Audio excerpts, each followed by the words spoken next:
அருள்மிகு சுவாமி நெல்லையப்பர் காந்திமதி அம்பாள் திருக்கோவில் ஆணி பெருந்திருவிழாவின் தொடக்க நிகழ்ச்சியாக அங்கூரார்ப்பணம் வெகு விமர்சையாக நடைபெற்றது.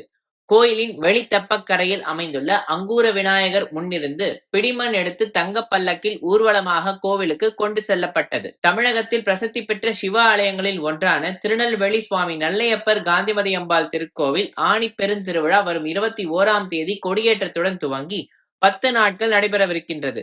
இந்த திருவிழாவின் தொடக்க நிகழ்ச்சியாக அங்குரார்ப்பணம் வெகு விமர்சையாக நடைபெற்றது. இதனையொட்டி மாலையில் சுவாமி நெல்லையப்பர் கோவிலில் பூஜைகள் செய்யப்பட்டு நெல்லையப்பரின் பிரதிநிதியாக அஸ்திரதேவர் தங்கப்பல்லக்கில் சிறப்பு அலங்காரத்தில் எழுந்தருளச் செய்தனர். தொடர்ந்து அஸ்திரதேவர் தங்கப்பல்லக்கில் வெளித்தெப்பக்குளம் அருகேயுள்ள அங்கூர விநாயகர் கோவில் வந்தடைந்தார்.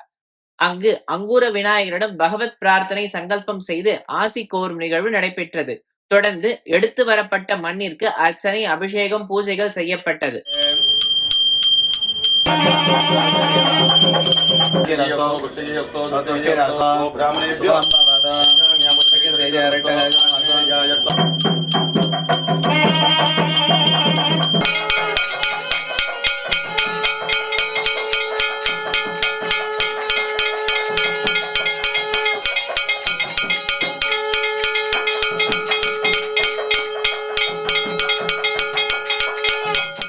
அதனைத் தொடர்ந்து அங்கூர பிடிமண் எடுக்கப்பட்டு விநாயகருக்கு மகா ஆரத்தி காண்பிக்கப்பட்டது. பின்னர் தங்கப்பல்லக்கில் வைத்து மேளதாளங்களுடன் திருக்கோயில் யாகசாலைக்கு அங்கூர பிடிமண் கொண்டு வரப்பட்டு பாலிகை ஸ்தாபனம் நடைபெற்றது.